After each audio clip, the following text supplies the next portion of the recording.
Parables of Grace. Day 2.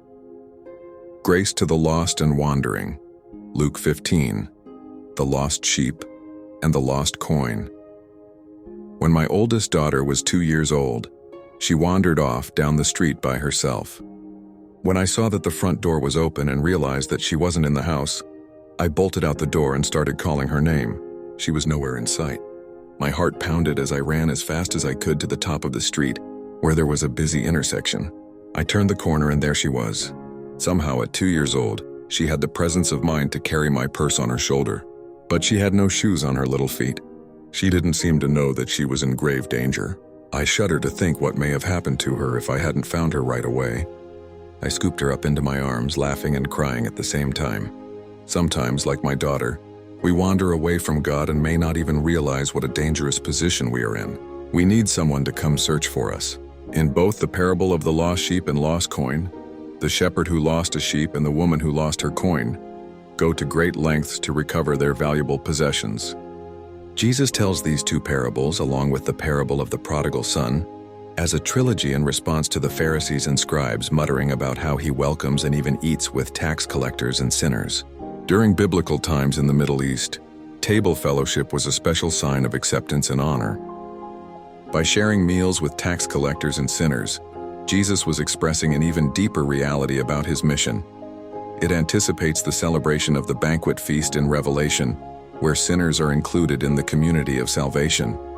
In these parables, Jesus wants to communicate God's gracious heart for the lost.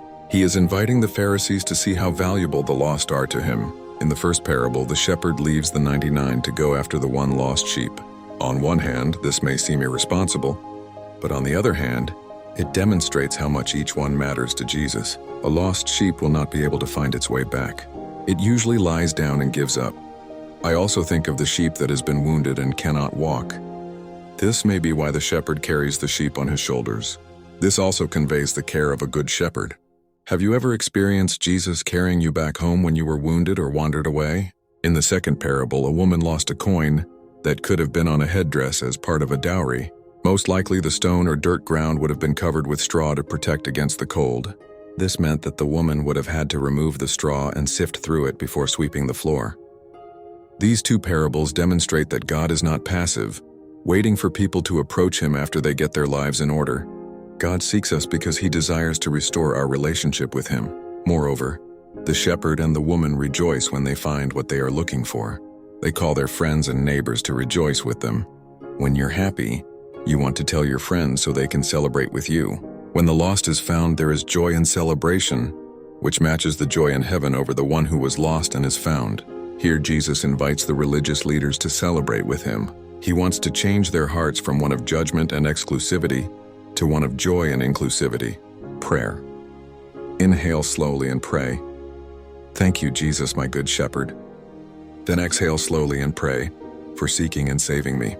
Repeat this breath prayer several times, allowing it to become a meditation that you can return to.